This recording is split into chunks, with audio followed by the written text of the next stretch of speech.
ಇದು ರಿಲೀಸ್ ಆದಾಗಿಂದಲೂ ತನ್ನ serious tone ಮತ್ತು ವಿಭಿನ್ನವಾದ ಸ್ಟೈಲಿಂದ ಸಖತ್ ಸದ್ ಮಾಡ್ತಿದೆ. ಹಾಗಾದ್ರೆ ಈ ಟ್ರೇಲರ್ ಯಾಕೆ ಬೇರೆನದಕ್ಕಿಂತ ಭಿನ್ನವಾಗಿದೆ ಅಂತ ಅನಿಸ್ತಿದೆ? ಬನ್ನಿ ಒಂದೊಂದೇ ಲೇಯರ್ ಬಿಚ್ಚಿ ನೋಡೋಣ. ನೋಡಿ, ಟ್ರೈಲರ್ ಶುರು ಆಗೋದೇ ಈ ಒಂದು ಸ್ಟೇಟ್ಮೆಂಟಿಂದ. ಇದು ಸಾಮಾನ್ಯ ಕಮರ್ಷಿಯಲ್ ಚಿತ್ರವಲ್ಲ ಅಂತ ಅವರೇ ಹೇಳ್ಬಿಟ್ಟಿದ್ದಾರೆ. ಅಂದ್ರೆ ಬರೀ ಎಂಟರ್ಟೈನ್ಮೆಂಟ್ ಮಾತ್ರ ಅಲ್ಲ, ಅದಕ್ಕಿಂತ ಏನೋ ಹೆಚ್ಚು ನಿರೀಕ್ಷಿಸಬಹುದು ಅನ್ನೋದು ಇಲ್ಲೇ ಸ್ಪಷ್ಟವಾಗುತ್ತೆ.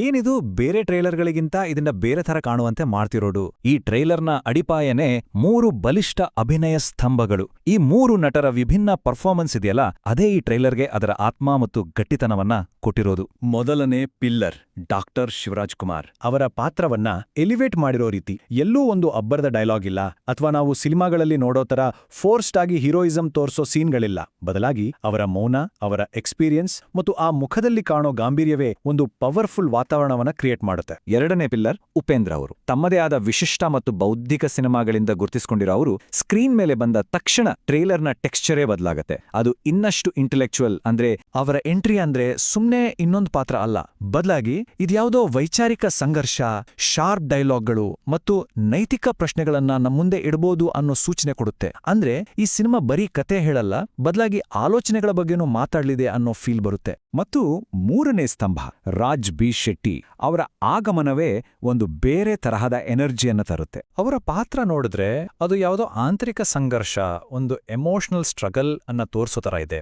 ಬಹುಶಃ ಒಬ್ಬ ಸಾಮಾನ್ಯ ಮನುಷ್ಯನ ಧ್ವನಿಯಾಗಿ ಕಾಣಿಸ್ಕೊಳ್ಬಹುದು. ಇಲ್ಲಿ ನಾಟಕೀಯತೆಗಿಂತ ಆಳವಾದ ಭಾವನೆಗಳ ಹುಡುಕಾಟ ಇರ್ಬೋದು ಅನ್ನೋದನ್ನ ಇದು ಸೂಚಿಸುತ್ತೆ. ಇಷ್ಟು ಪವರ್ಫುಲ್ ಆಗಿರೋ ಈ 3 ನಟರನ್ನ ಒಂದೇ ದಾರದಲ್ಲಿ ಪೋಣಿಸಿರೋದು ಯಾವುದು?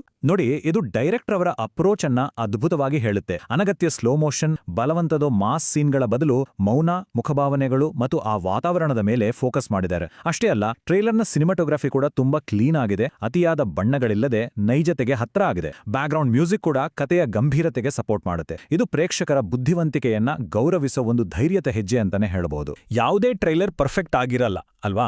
ಹಾಗಾಗಿ ಇದರ ಪೂರ್ತಿ ಚಿತ್ರಣ ಸಿಗ್ಬೇಕಂದ್ರೆ ಇದರ ಸ್ಟ್ರೆಂತ್ಸ್ ಏನು ಮತ್ತು ವೀಕ್ನೆಸ್ ಏನಾಗಿರ್ಬೋದು ಅಂತ ಒಂದು ಬ್ಯಾಲೆನ್ಸ್ಡ್ ನೋಟ ನೋಡೋಣ. ಒಂದು ಕಡೆ ನೋಡಿದ್ರೆ ಈ 3 ಅದ್ಭುತ ನಟರು, ಮೆಚ್ಯೂರ್ ಆದ ಟೋನ್ ಮತ್ತು ಪರ್ಫಾರ್ಮೆನ್ಸ್ ಬೇಸ್ಡ್ ಕತೆ ಹೇಳೋ ರೀತಿ ಇದರ ದೊಡ್ಡ ಪ್ಲಸ್ ಪಾಯಿಂಟ್. ಆದ್ರೆ ಇನ್ನೊಂದ್ ಕಡೆ ಸಿನಿಮಾದ ಮುಖ್ಯ ಸಂಘರ್ಷ ಏನು ಅನ್ನೋದು ಇನ್ನೂ ಕ್ಲಿಯರ್ ಆಗಿಲ್ಲ. ಸದ್ಯಕ್ಕಂತೂ ಪ್ರೇಕ್ಷಕರನ್ನ ಹಿಡಿದಿಟ್ಕೊಳ್ಳುವಂತಹ ಬಲವಾದ ಎಮೋಷನಲ್ ಹುಕ್ ಕಾಣಿಸ್ತಿಲ್ಲ. ಜೊತೆಗೆ ಇದರ ಸ್ಲೋಪೇಸ್ ಇದೆಯಲ್ಲ, ಅದು ಬಹುಶಃ ಎಲ್ಲಾ ವರ್ಗದ ಪ್ರೇಕ್ಷಕರನ್ನ ಸೆಳೆಯದೇ ಇರಬಹುದು. ಸದ್ಯಕ್ಕಿದು ಕಥೆಯ ಒಂದು ತುಣುಕು ಅನ್ನೋದಕ್ಕಿಂತ ಚಿತ್ರದ ಮೂಡ್ ಅಥವಾ ವಾತಾವರಣವನ್ನ ಕಟ್ಟಿಕೊಡೋ ಮೂಡ್ ಪೀಸ್ ತರ ಇದೆ.